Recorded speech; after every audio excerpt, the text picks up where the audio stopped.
Gracia y verdad, Iglesia Cristiana.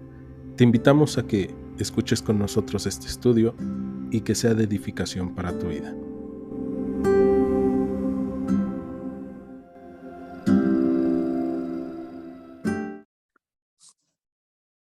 Y como les iba diciendo, el día de hoy nos toca comenzar el libro de Números y vamos a hacer una introducción a este libro que necesitamos comprender.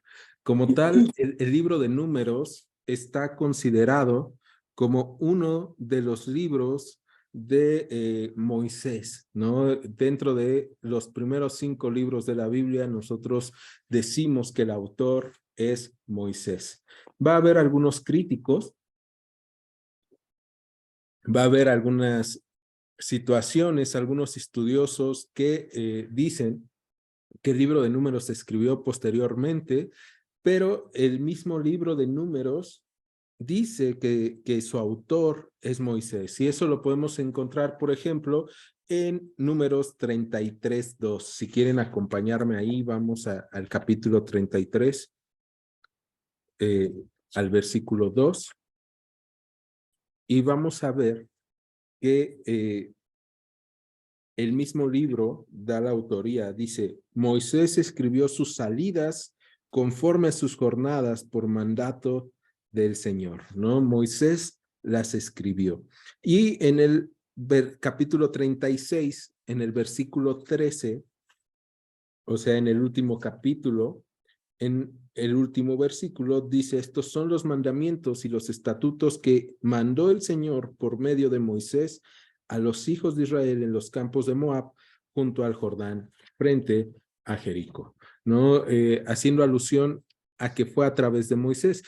Y esta parte es importante también porque uno de los personajes nodales dentro del libro de los Números va a ser Moisés, ¿no? Vamos a continuar con esta situación, como veníamos viendo en Levítico, de que Dios habla a Moisés. Y entonces el libro de Números nos va a llevar a comprender también que el pueblo de Israel necesitaba un mediador que pudiera hablar de parte de Dios a ellos y que pudiera hablarle a Dios de parte del pueblo. Este mediador en el libro de los Números es Moisés, quien en ese momento pasa a ser una figura de Cristo.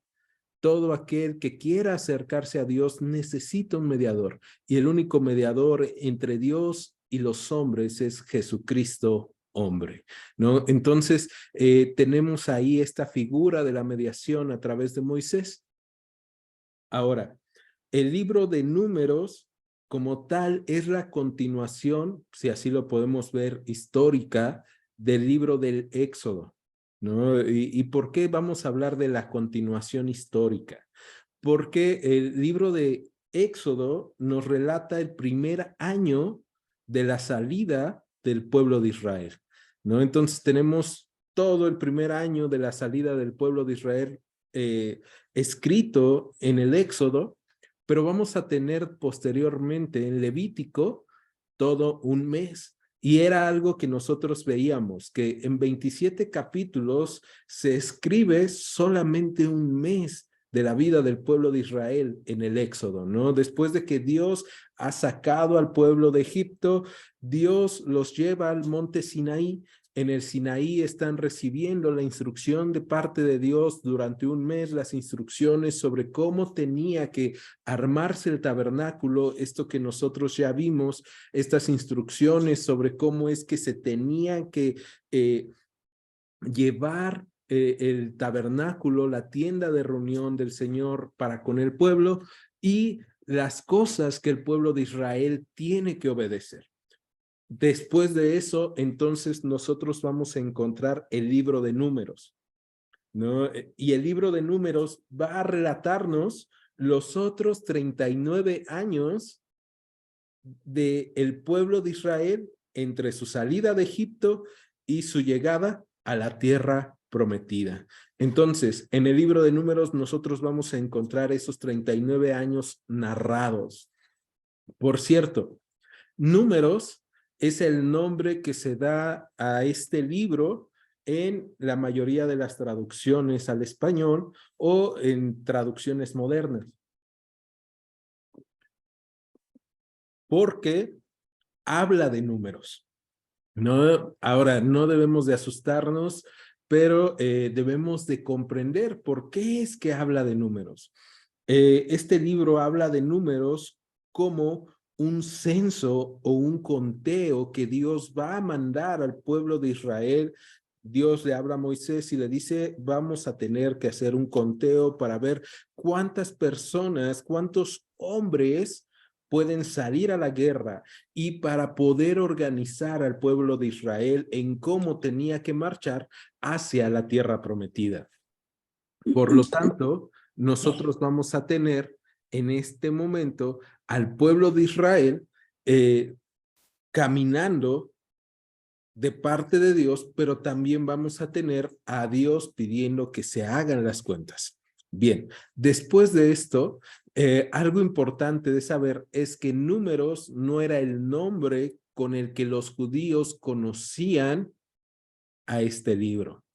Y si nosotros recordamos, cuando estudiamos el libro del Génesis, dijimos, el Génesis se nombró por la primera palabra, ¿no? En el principio.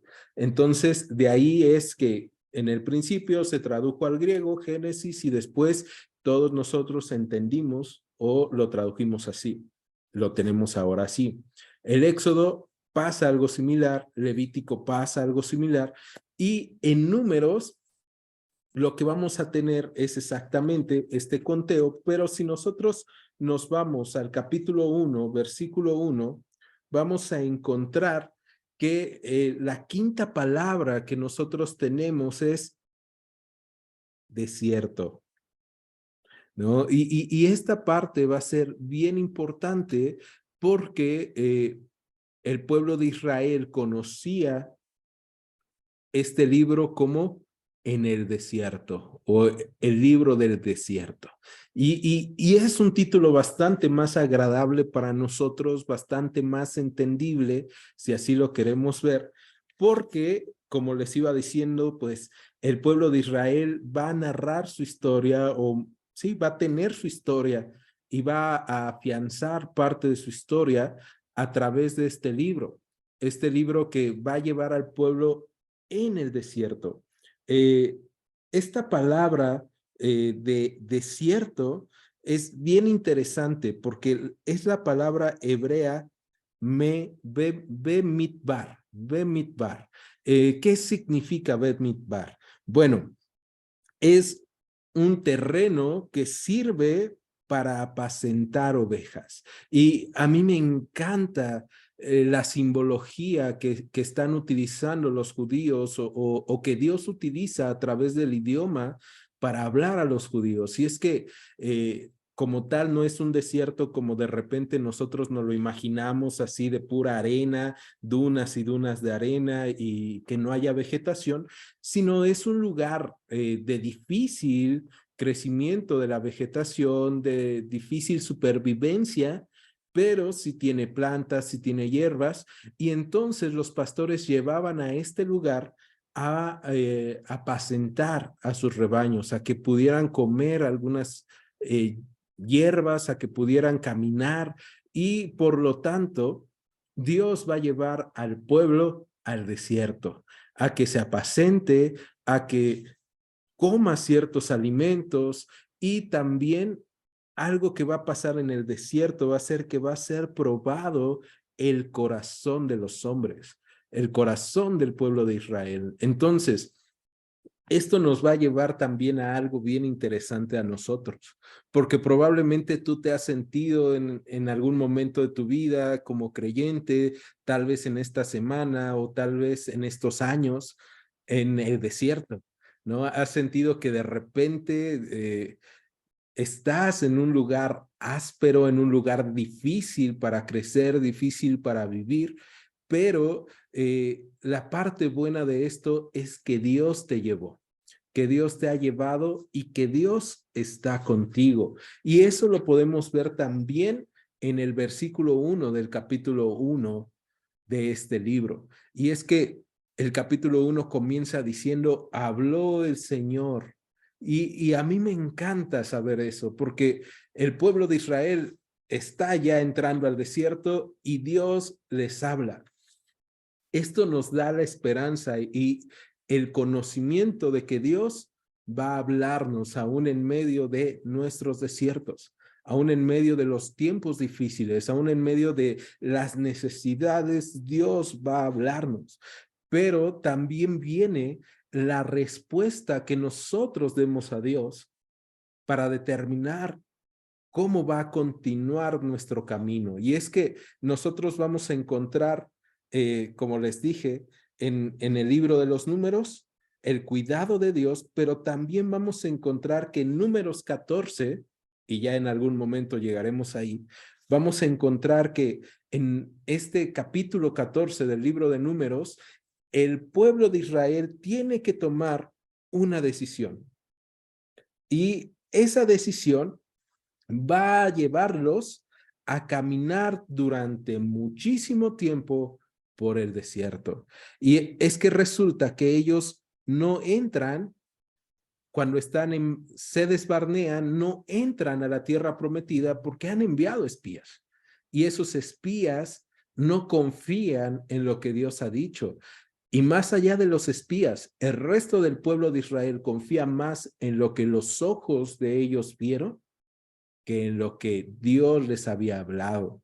Tal es la situación que toda la generación de Israel que salió de Egipto va a morir en el desierto, excepto dos personas, excepto Josué y Caleb, ¿no? Entonces, tenemos esta situación y tenemos también que el libro de Números entonces va a vivir un cambio generacional.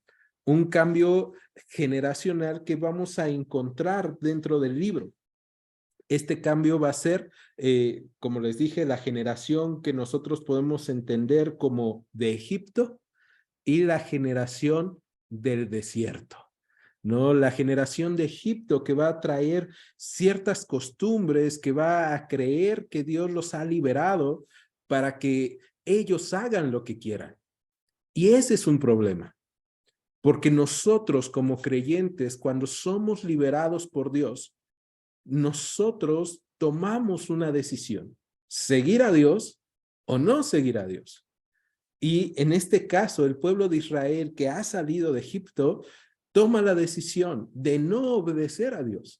De a pesar de ver los milagros que él hace, las obras que él hace en el Éxodo, a pesar de ver todo el cuidado, la protección de Dios, el pueblo de Israel va a quejarse, va a estar lleno de intrigas, va a estar lleno de rencores, va a estar lleno de inseguridades y dudas sobre quién es Dios y sobre lo que Dios quiere hacer con ellos.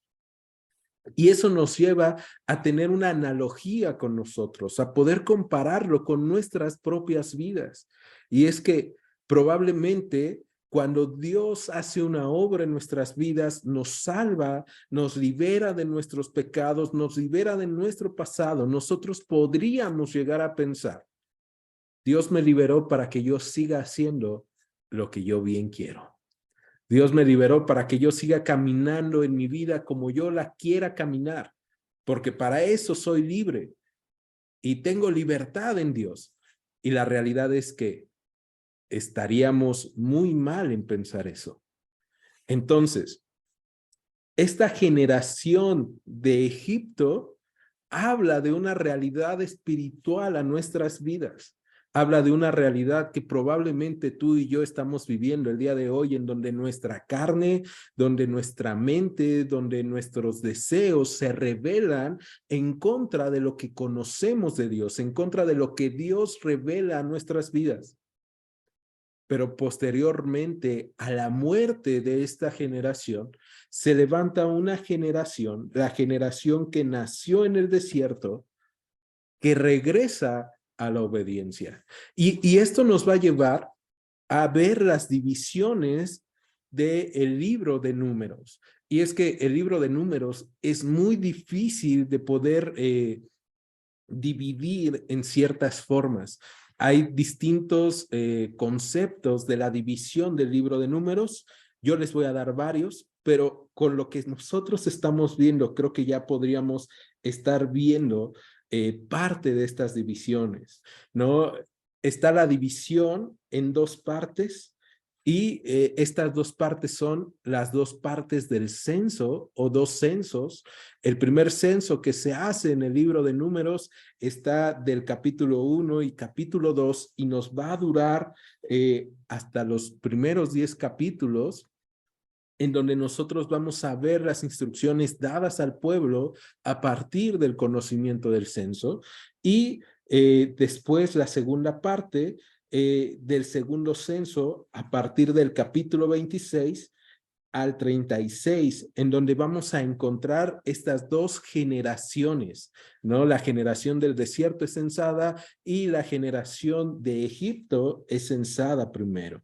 Entonces, podríamos dividirlo en esas dos formas, pero también podríamos dividirlo por capítulos en tres secciones. La primera sección que se encuentra sería del capítulo 1 al capítulo 10, en donde el pueblo de Israel obedece a Dios. Entonces podría ser la primera división, capítulo 1 al capítulo 10, la obediencia. Del capítulo 11 al capítulo 25 encontraríamos que el pueblo de Israel comienza a rebelarse en contra de Dios, y a eso se le denominaría la desobediencia del pueblo. A causa de la desobediencia del pueblo de Israel, nosotros vamos a encontrar que el pueblo es castigado. Y a partir del capítulo 26 al versículo 36, vemos un regreso a la obediencia. Y con ello, la bendición que Dios trae a la vida del pueblo de Israel. Entonces, tenemos esta segunda división del capítulo 1 al capítulo 10, la obediencia; del capítulo 11 al 25, la desobediencia; y del capítulo 16 al 36, el retorno o el regreso a la obediencia. Y también nosotros podemos ver entonces en estas divisiones distintos tipos de narrativas en el texto del libro de Números. Y estos tipos de narrativas son también difíciles de entender. ¿Por qué? Porque no vamos a tener una línea cronológica en el libro de Números como la tenemos, por ejemplo, un poco más cercana en el Éxodo, sino que vamos a tener que de repente hace algunos saltos o algunas anotaciones, y eso hace que nosotros podamos confundirnos o perdernos en el texto. Su narrativa va a tener leyes, o va a ser una narrativa legal, una narrativa épica, y va a tener también, obviamente, una narrativa numérica, ¿no? A través de los censos. Y eso de repente pudiera llegar a ser tedioso para nosotros, pero vamos a ver que tiene importancia para nosotros como la tuvo para el pueblo de Israel. Ahora, como les iba diciendo, esta narrativa no es continua. Algunos teólogos, algunos estudiosos del Antiguo Testamento han llamado a este libro el libro de los retazos, ¿no? Que de repente podemos ver algunos retazos cortados de un lado, pegados, o así pudiera parecer, pero en realidad vamos al final a encontrar la continuidad. Bien, entonces, el pastor Warren Wiersbe nos va a decir que trae una lección espiritual para nosotros el libro de Números. Y esta lección es que Dios honra la fe y castiga la incredulidad, ¿no? Entonces, vamos a ver a través de estas tres divisiones que nosotros veíamos del libro de Números, de la obediencia, desobediencia y obediencia, cómo es que Dios castiga la incredulidad, pero honra la fe. Y no debe de ser una fe ciega, sino que es una fe con el conocimiento que el pueblo tiene de parte de Dios, porque el pueblo ha experimentado la bondad de Dios. Entonces, él va a decir que la raíz de los pecados es la incredulidad, ¿no? La raíz de los pecados de Israel es la incredulidad. Por eso no entra a la tierra prometida cuando Dios los envía, por no creer la palabra de Dios. Y siguiendo esta idea del pastor Warren Wiersbe, nosotros el día de hoy podríamos pensar, ¿qué decisión estoy tomando hoy con respecto a lo que la palabra de Dios me está guiando a hacer o dejar de hacer? Porque a partir de ahí es como nosotros podemos caminar el resto de nuestras vidas. Y es que, vamos a pensarlo, después del capítulo 16 del libro de Números, nosotros encontramos que la generación de Egipto no va a ver la tierra prometida. O la va a ver, pero no va a entrar, ¿no? Y esta parte es importante porque ellos tomaron una decisión: vivir en desobediencia, vivir sin acatar a Dios. ¿Por qué era difícil?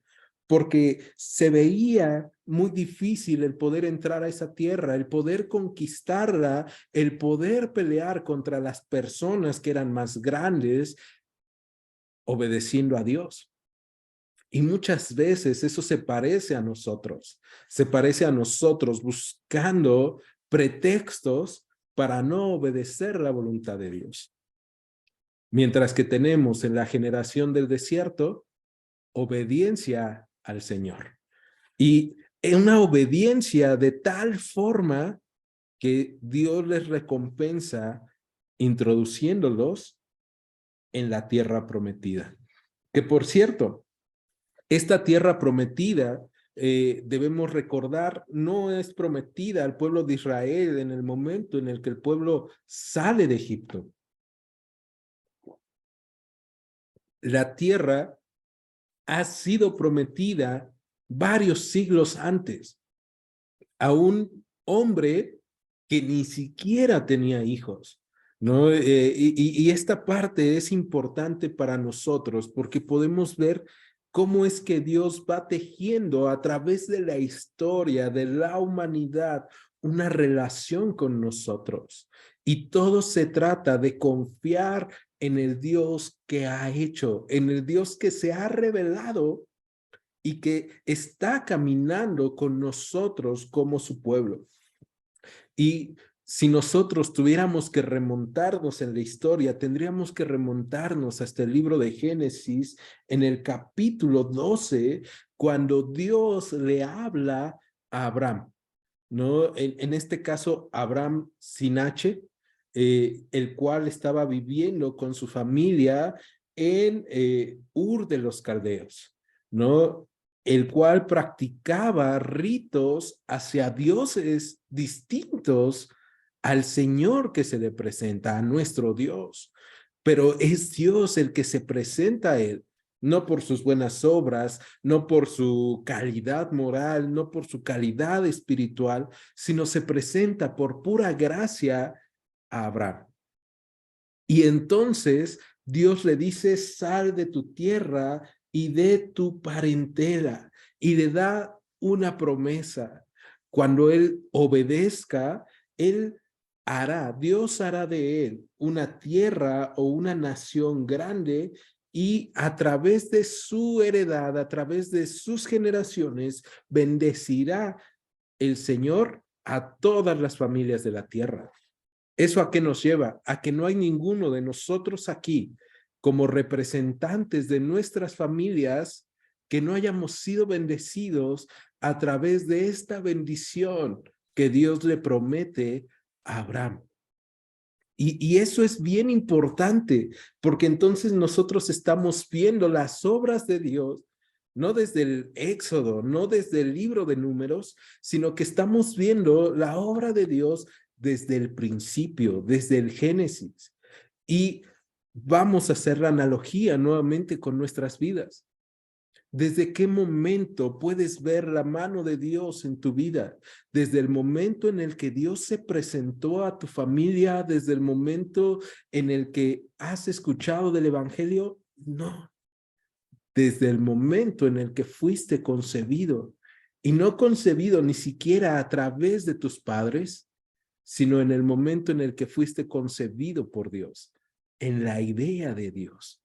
Él ya sabía todo sobre nosotros y por lo tanto nosotros debemos de confiar en Él.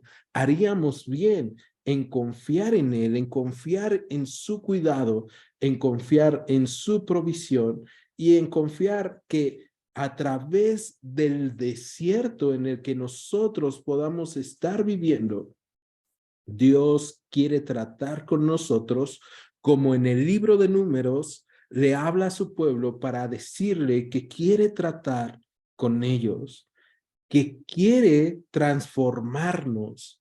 Y esta parte es importante porque no se trata de que tu generación, de que tú o de que tú y yo muéramos por los actos de desobediencia que hemos tenido a Dios en estos días o en este año o en el año pasado, sino se trata de que tú y yo seamos transformados, seamos hechos nuevas criaturas, una nueva generación en Cristo Jesús.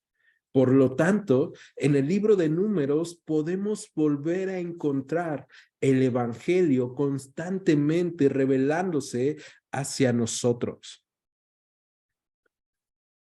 A manera de que el día de hoy nosotros podamos descansar en que Él es el que está con nosotros en medio de los desiertos.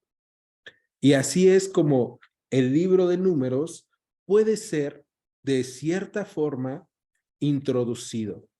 El libro de Números no es necesariamente un libro en el cual nosotros usemos calculadora, en el cual nosotros tengamos que estar analizando todos los números, sino es un libro en el cual nosotros vamos a estar utilizando constantemente la Biblia y el Nuevo Testamento para poder encontrarnos con él a través del texto.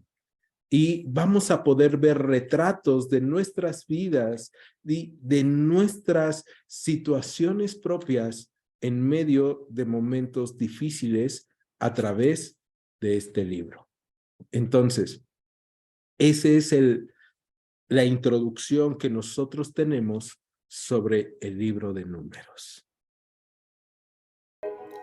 En Iglesia Gracia y Verdad, te agradecemos que hayas escuchado este estudio. Te invitamos a que continúes escuchando nuestros próximos estudios. Dios te bendiga. Gracia y Verdad.